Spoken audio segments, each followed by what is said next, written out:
Olá, meu amigo, minha amiga. Na aula de hoje nós vamos pensar a questão do mal. O que é o mal? Existe diabo, demônio? O mal é só um mal metafísico comparado a essas figuras? Ou o mal é uma realidade concreta? Então nós vamos pensar o mal enquanto um desafio filosófico e teológico, tentando estabelecer uma dialética, ou seja, tentando enxergar o movimento que existe entre fé e razão no que se refere a essa questão. Então não se trata de uma tentativa, de uma busca por pensar a partir somente da fé, da religião. Nós queremos buscar entender o mal e a sua dialética com a ideia de Deus a partir de uma estruturação lógica, racional, filosófica, pensando Deus e o mal enquanto opostos, Deus e o mal enquanto elementos existentes, Deus e o mal enquanto ausência de elementos. Então se trata de um grande desafio. Por isso que nós poderemos apresentar o mal como uma problemática que interfere diretamente na questão existencial do homem. Quais são os tipos de males que me atingem a existência e me fazem sofrer? Porque a ideia de mal está vinculada à ideia de sofrimento. Porque tudo aquilo que não é do meu agrado ou não é da minha concepção, não é da maneira que eu gostaria que fosse, é comparado ao mal. Porque uma visão preconceituosa, por vezes eurocêntrica, impõe o mal como uma figura escura. E é então, sem dúvida, pensar a questão do mal está atrelado tanto à religião quanto à filosofia. Não existe sequer nenhuma corrente religiosa que não vai ter explicações para o bem. Então pode ser que não se fale de Deus, mas não se deixa de falar do mal. E não existe nenhuma concepção, compreensão filosófica que não vai se debruçar em tentar responder o que é o mal, ainda que numa medida radical, onde se rompe completamente com a questão metafísica do mal e torne o mal um elemento extremamente físico. Então o mal se apresenta para nós como um absurdo, aquilo que fere a nossa racionalidade, aquilo que quebra os elementos culturais, divide a civilização. Ele se apresenta como algo que nos provoca a um mal-estar. É nesse sentido, então, que nós precisamos pensar o mal a partir de 3 elementos. Pensar o mal a partir do elemento metafísico, pensar o mal a partir do elemento físico e pensar o mal a partir do elemento moral. Isso mesmo, estamos dividindo o mal para então estudarmos o mal. O mal metafísico, o mal físico e o mal moral. E aí nesta tríplice abordagem, nesta tríplice compreensão de mal, não significa que encontraremos respostas, mas significa que trilharemos um caminho pedagógico de aprendizagem e também um caminho hermenêutico, ou seja, de interpretação acerca do mal. Não é estranho pensar que o homem que vive passa uma vida inteira dedicando a questão da sua existência à ideia do mal? Por que o ser humano é tão descontente e insatisfeito com a sua experiência histórica, com a sua experiência e vivência dentro do mundo? No que se refere ao mal metafísico, ele aborda a questão da finitude, da contingência, ele aborda a questão da imperfeição humana, ou seja, a desarmonia que existe na realidade em que ele está inserido, a desarmonia que existe entre ele, ser humano, e suas inquietações, e a sociedade onde ele vive. Então, o mal metafísico, se nós queremos simbolizar, elucidar, a melhor maneira de elucidar o mal metafísico é através da morte. Ou seja, a morte se apresenta como aquilo que é contrário à vida. A morte se apresenta como aquele elemento que fere a lógica humana e existencial. Pensar o homem como um ser para a morte é uma compreensão já religiosa e filosófica que foi enfatizada por diversos pensadores e místicos. Então, o homem que vive, vive para morrer. O homem que nasce, nasce para morrer. Ou então, como diz o ditado popular, como diz os nossos avós, os nossos tios, os mais antigos, a única certeza que temos na vida é a ideia da morte. Portanto, a morte se apresenta como um elemento simbólico e que se apresenta, além de simbólico, como uma ideia de mal. É a ideia radical do mal no que se refere ao mal metafísico. E aí, como já mencionei, é paradoxal, citando então o escritor Estrada, pensar que o homem que vive passa uma vida inteira se dedicando à questão da morte. Então, a partir disso, pensar o mal metafísico elucidado a partir da morte é entender que a morte faz parte de um ciclo da vida. O que há de mal em morrer? De que modo a morte se apresenta como mal diante da vida? Se nós formos fazer uma análise dos literários, a análise dos pintores, dos artesãos, fazermos uma análise da dinâmica cultural do mundo, nós vamos perceber que na sua grande maioria, não em sua totalidade, mas na sua grande maioria, são obras todas que se dedicam a falar da morte.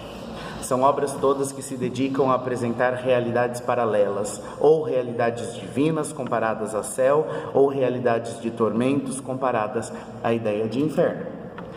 No que se refere ao mal físico, nós precisamos pensar que ele se apresenta para nós enquanto dor e sofrimento, tanto nos animais quanto nos humanos.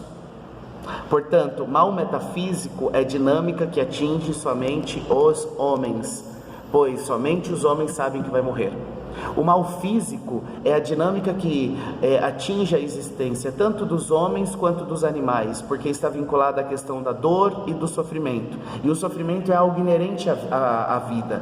O acúmulo de sofrimentos na história da humanidade é angustiante quando nós podemos ver a questão das catástrofes naturais, as doenças, as epidemias, as pandemias. Nós podemos ver nesses dias atuais vários desabamentos que acontecem, quantas pessoas desaparecidas.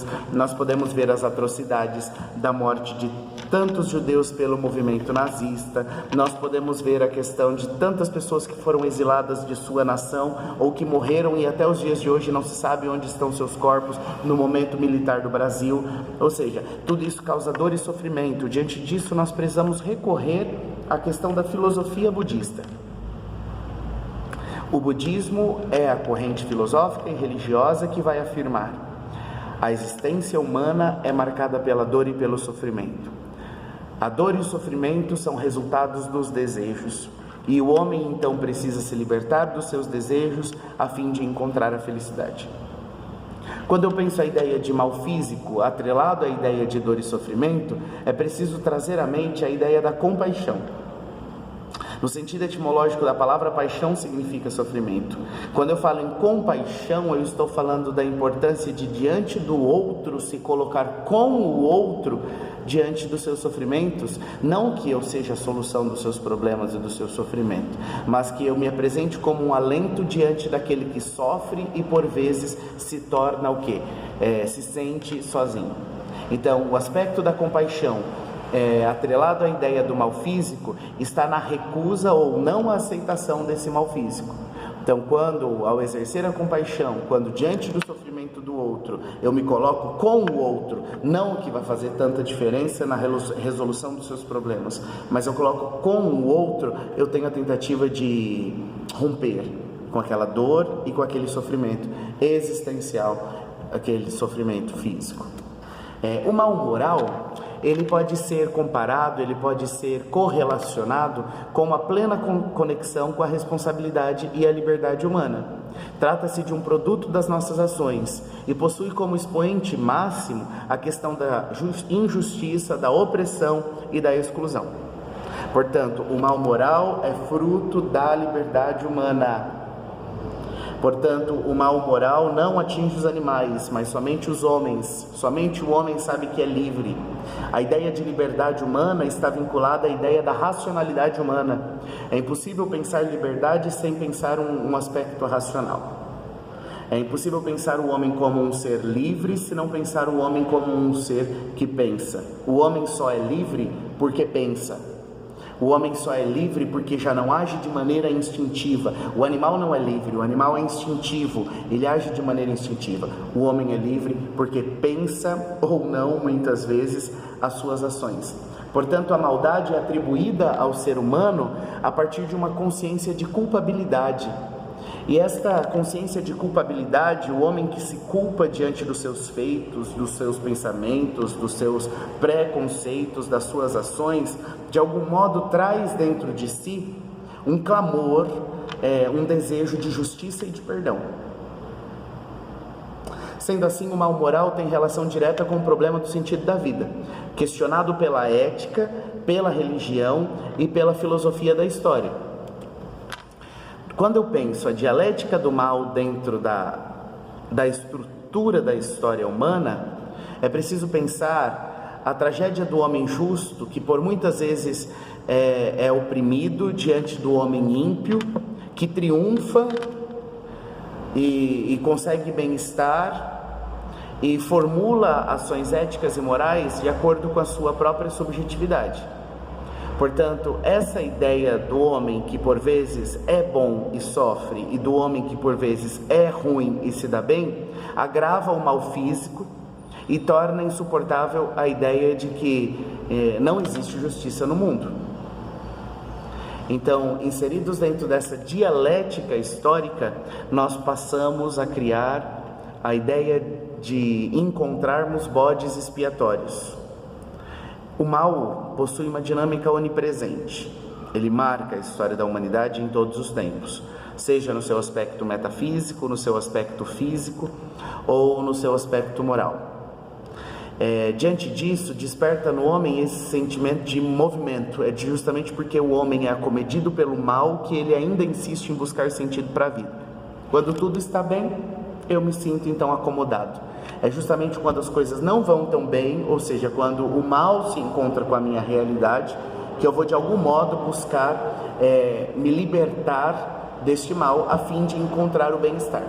É diante dessa tentativa de encontrar o bem-estar, de se livrar do mal, que por vezes nós cometemos outros males. Ou porque nós expomos de fato todos aqueles sentimentos internalizados e não racionais para fora de nós, ou porque nós passamos uma vida inteira buscando bodes expiatórios, ou seja, pessoas que estão submissas a nós, que são menores que nós e que nós podemos descarregar todos os nossos pesos. Será que a resposta para o mal na humanidade se resolve a partir deste encontro de bodes expiatórios, de pessoas que vão carregar os nossos fardos, que vão receber esses sentimentos que até então eram internalizados e agora são despejados de maneira irracional? Ou o mal, para ser solucionado, exige de nós uma dinâmica racional que precisa ser pensada? Nós passamos uma vida inteira sendo acometidos pelo mal, entretanto, nunca somos capazes de dizer exatamente o que é o mal. Então, pensar o mal enquanto um problema filosófico instaura uma problemática metafísica que é o sentido da vida, como nós falamos. Então, ao instalar essa ideia metafísica, mas também filosófica sobre o sentido da vida, nós precisamos pensar: quem é o homem? O que pode o homem conhecer? Como fazer aqui e agora tudo que o homem tem para fazer sem ficar preso aos males que lhes causam medo? Então o mal se apresenta para nós como medo muitas vezes.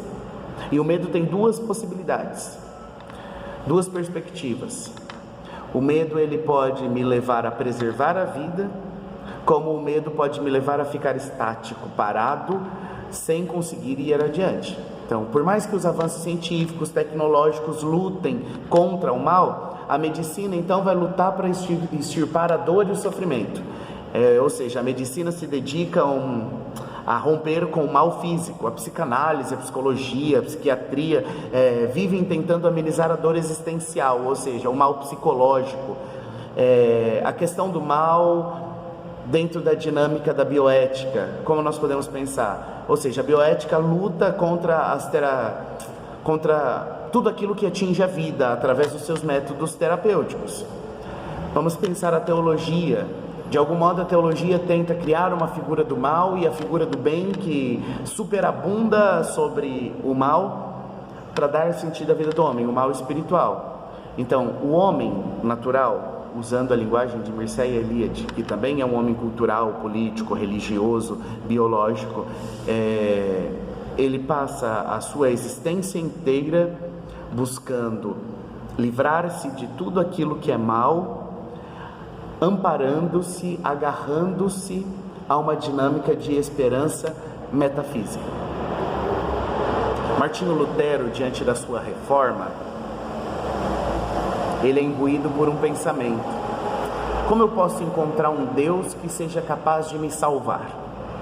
Martinho Lutero está dentro de um cenário religioso medieval, onde o cristianismo católico vende indulgências a fim de construir a sua basílica maior, e aí então surgem as cartas de indulgência, o perdão dos pecados, como maneira de angariar fundos. A perspectiva de Lutero é pensar: será que Deus de fato se condiciona a essa imposição do homem de vender a sua graça? E aí então ele faz uma crítica a essa perspectiva divina que está sendo apregoada. Será que realmente eu preciso continuar insistindo neste Deus, ou é capaz de encontrar um Deus que possa me salvar desta situação? Então, o homem que se coloca diante de Deus para pensar a ideia do mal, ele não se apega a teorias eminentes, mas ele vai se apegar às teorias, às suas experiências. A experiência, ela é muito mais importante para o homem que na religião busca respostas para o mal do que as teorias apregoadas. Por quê? Porque o mal até então é algo que está cravado na sua existência. Apresenta-se para ele como uma ideia de sofrimento, como uma ideia de absurdo, de injustiça, de morte. De acordo com o pensador Mircea Eliade, o sagrado, a ideia de sagrado, a sacralização das coisas, é o elemento constitutivo da consciência religiosa, que não pode ser reduzido somente às suas manifestações psicológicas ou socioculturais. Então, o fato de preservar a vida, preservar as coisas, tornar as coisas sagradas, é muito mais do que uma transmissão cultural e psicológica. O homem traz inerente a ele esta ideia de sacralidade das coisas. Quando nada mais é sagrado, tudo se torna vulgar. Quando nada mais é sagrado, já não se tem necessidade de uma moral e de uma ética. Quando nada mais é sagrado, a vida perde o sentido. É justamente o elemento de sacralidade, a ideia de sagrado que o homem traz dentro dele, que faz com que o ser humano mantenha um processo contínuo de existência, de felicidade, de crença e de desenvolvimento. Então, uma possível diferença é a ideia do sagrado e a compreensão do homem enquanto um ser religioso, possibilitando notar que entre a filosofia e a religião existem aspirações diferentes, porque enquanto a religião apresenta ideias concretas, dogmáticas, a filosofia se apega à ideia de buscar respostas, não de afirmar verdades, mas ambas contribuem para que o homem se sinta um ser fortalecido em si mesmo diante das suas questões existenciais. Então, o mal físico, o mal metafísico e o mal moral. O mal metafísico tem o seu expoente, a sua elucidação através da morte. O mal físico tem a sua elucidação, a sua simbologia concreta através da dor e do sofrimento. E o mal moral se dá pelo desejo que o homem tem de encontrar justiça e perdão diante do sentimento de culpabilidade que ele traz dentro dele mesmo. Qual a solução para encontrar as respostas para estes problemas? Qual a solução para amenizar esta ideia de mal? É o que nós veremos na próxima aula.